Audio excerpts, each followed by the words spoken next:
Okay, the next Stoic tenet, duty and discipline for a good life. This is I've already alluded to this that duty or discipline is very important for the Stoics. It's more like training than studying. You can sit around and ponder a lot of philosophers and just think about whether or not their writings make sense or not, etc. But with the Stoics, it's a matter of training. What then should each of us say as each hardship befalls us? It was for this that I was exercising, it was for this that I was training, says Epictetus. So you really need to look at this as after you've taken on board the concepts, then it's a matter of actually training when you're out in the world and not just sitting around thinking about it solely. That's important too, but when you're actually out in the world, you have to train yourself to use Stoic principles. So contemplation and reflection is important. You have to think about the Stoic principles. Where then can man find the power to guide and guard his steps? In one thing and one thing alone, philosophy. Now that may be, Marcus may be overstating it just a tad there. There are other important things. But I have to say that philosophy, not just Stoic philosophy, but philosophy in general, has been enormously useful for me in dealing with the slings and arrows of life. So I agree with him that it's important, perhaps not one thing alone, though. So you do need to make time to reflect, and when you consider the fact that the average American watches something like 30 hours of television a week, that's 30 hours is a lot of time for reading the Stoics and practicing Stoicism or reading other philosophers as well. Guard also against another kind of error, the folly of those who weary their days in much business, but lack any aim on which their whole effort, nay, their whole thought, is focused. So this is a trap that is so easy to fall into, to get so busy that there really isn't any time to, or you think there isn't any time to actually sit and reflect. But again, I'm sure nobody watching this video watches 30 hours of television a week, but it's certainly, you could eat into that television watching time to do some of this very easily. Finally, the most important of the Stoic principles, the sphere of choice. And what do we mean by that? Well, this is the, and I've underlined that, the essential Stoic tenet. It actually overlaps with many of the others that we've been talking about. But what is enormously useful is to divide the events in your life into those over which you have control and those that you do not. And then you focus on those that you have that are under your control. In other words, as the Stoics call this, the things in your life that are within your sphere of choice, the things that you have control over. And also, since you can't control the past, it's really silly. After you've made the appropriate adjustments and apologies and you've resolved to change your own behavior if it's something that you've done, once you've gone through all of those steps, agonizing over the past is not terribly useful. I'm not suggesting that people shouldn't feel shame or guilt. That's very appropriate at times, but you can overdo it. And the Stoics wouldn't like you to overdo it. They'd want you to change your behaviors and learn from it and then move on. The Serenity Prayer that was coined by Reinhold Niebuhr, who's another marvelous author, and actually has gained a lot of currency of late for his political philosophy, especially given what's happened here in this country and around the world in the last decade or so. But the Serenity Prayer, which I'm sure all of you have heard of, grant me the serenity to accept the things I cannot change, courage to change the things I can, and the wisdom to know the difference. This is pure Stoicism. This is a pure Stoic thought, and it also is the most important Stoic tenet of the 10 that I've talked about. Now, I've already talked about Marcus Aurelius, and I've quoted him a lot, either from this book, which is the Dover version, or this book, which is the Penguin version, as I've already mentioned. Seneca, I've shown you a couple of his books. The essay on anger actually came from this one, which is Moral and Political Essays. But as I've said, his other books, there are many other books that have selections of Seneca's writings. But everybody, I think, should be required to read Seneca's essay on anger. No plague has cost the human race more, says Seneca. Anger is altogether inconsistent. Sometimes it goes further than it should. Sometimes it stops short. It indulges itself, judges capriciously, refuses to listen, leaves no room for defense, clings to what it has seized, and will not have its judgment, even a wrong judgment, taken from it. And certainly if you look at what's going on in the Middle East and in Rwanda and in Bosnia and around the world, Cambodia, etc., etc., anger, many times anger based on things that have happened centuries ago, continues to cause devastation around the world. Is it involuntary? A lot of times people say, well, I just flew off the handle and I did, I punched him in the nose, or whatever thing you did in anger. But Seneca really doesn't let us get away with that. Suppose you're in a hurry. Let's say you've got a job, you don't have a job and you have an interview, an important interview for a job that you really want. And somebody cuts in front of you in the line at the bank and takes about 10 minutes with the teller, and you're late to your interview. Well, Seneca takes us through the steps that you go through.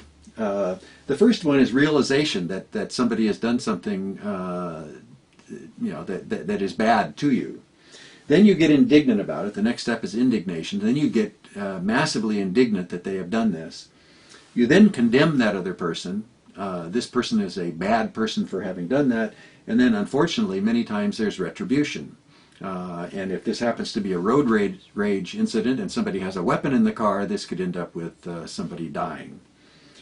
Jean-Paul Sartre had something very similar to say about anger and other things that people say they do impulsively. They fell in love with somebody they shouldn't have, or they did this other thing, treachery or whatever it is, bad thing that they did. They try to claim, well, it was just an impulse. I got angry and did it. I really had no control. It was involuntary. Jean-Paul Sartre doesn't let people get away with that either, just as Seneca did not. It's a stepwise process, and people make a number of small decisions on their way to committing whatever this bad deed is. You may notice that it's getting lighter and darker. The sun is coming in and out. This is December in the Seattle area, and the sun, amazingly, is actually out on occasion. So if you're wondering why it's getting lighter and darker, that's the reason. Epictetus I already mentioned, and I showed you his books, his discourses, which I recommend. If you have the time, it's a little thicker. But if you don't feel you don't have the time, the Enchiridion, which is, as I said, the handbook or Cliff Notes version, this is sort of a summary. If you don't have the time to read the whole book, then the Enchiridion, or handbook of Epictetus, is definitely worth reading. It's little aphorisms, little wise sayings that if you really ponder and think about, then even the little handbook can be very useful to you. The impact of Stoic thought is enormous. As I said at the beginning of this lecture, and this is a very partial list. We could have a list of 40 or 50 people that we know were influenced by Stoicism. Some of my favorites are on here. Boethius, which I'll talk about in a minute, who I will talk about in a minute. Montaigne, Pascal, Unamuno, delightful writer and thinker, a Basque thinker. Viktor Frankl, whom I've already mentioned in his Man's Search for Meaning, and many, many others. James Stockdale, who I will talk about in a second. But first let's talk about Boethius, who is probably one of the most amazing examples of the application of Stoicism to a terrible event in his life. His years are roughly 480 to 524 AD. He was a Roman statesman who was kept on by the barbarians, the Ostrogoths or Visigoths or whoever they were. King Theodoric kept him on in order to help run Rome and the areas around Rome. But the downfall of Boethius came when he was accused of treason. He steadfastly denied this, and most likely, given his behavior prior to this, it wasn't actually treason. It may have been that he was just hoping for some sort of reconciliation with some of the parties, but actual treason is very unlikely, and he steadfastly denied that he had done anything wrong. But nonetheless, he was sent to death row by King Theodoric, where he wrote The Consolation of Philosophy, which was one of the most widely read books for about a millennium after he wrote this, second only to the Bible, in the Western world at least. So Eat Your Heart Out, Malcolm Gladwell. He was on the New York Times bestseller list for a millennium, whereas your books are only on there for maybe 2 or 3 years. I like Malcolm, by the way. And in 524, he was tortured and then beaten and stabbed to death. And he knew this was going to happen. In his book, in Consolation of Philosophy, he talks about the club and the knife. He knew that's what was going to happen to him. And yet, remarkably, he was able to use his Stoic philosophy to write a book that, to this day, is a remarkable consolation to people in difficulties far less severe than his. James Stockdale, who was shot down, and this is a book written by James Stockdale. Oh, I should first show you Boethius. Here are a couple of the translations of Boethius. I use them both because, and there are others as well, because sometimes if I don't quite understand the translation in one, then the other one is helpful. But James Stockdale, this is one of his books, The Thoughts of a Philosophical Fighter Pilot. He was shot down over North Vietnam in 1965. He was held for 7.5 years, tortured 15 times. I'm reading this from the back of the book. And he was put in leg irons for 2 years and in solitary confinement for 4 years. He credits Epictetus, whom he just happened to run across when he was at Stanford, a professor. He walked by a professor's office whose door was open, and the next thing he knew, he was reading Epictetus. As he was parachuting down after he had been shot down, he claims that he said to himself, "I am now entering the world of Epictetus." And even through this terrible ordeal, Epictetus and his previous readings of Epictetus allowed him to, in his view, allowed him to be able to withstand this. It works for me. And just to give you a couple of very quick examples of how this has helped me. The minor annoyances of life, it's particularly good for these, especially if you travel. The airline should require, anybody that they issue a ticket to, they should require evidence that they have studied the Stoics and have tried to apply it to their lives. If a rental car isn't available, you just take it in your stride. If there's no hotel available, and these things have all happened to me after I became a partial Stoic, and it was remarkably different when these things happened to me then as opposed to when they happened to me before I had studied Stoicism. One time I forgot to bring some books along that I was supposed to give to an audience, and in the past I would have beaten myself up repeatedly, probably for a week about this, but since I had studied Stoicism, my chagrin lasted maybe 5 minutes or 2 or 3 minutes before I started thinking about solutions and thinking about Stoicism. So does it work? It helps for major setbacks as well. The Stoics have the same initial response, but over time they're able to apply even severe problems such as Boethius had. Over time, it doesn't happen immediately if it's really severe. You're able to solve it. So life is difficult.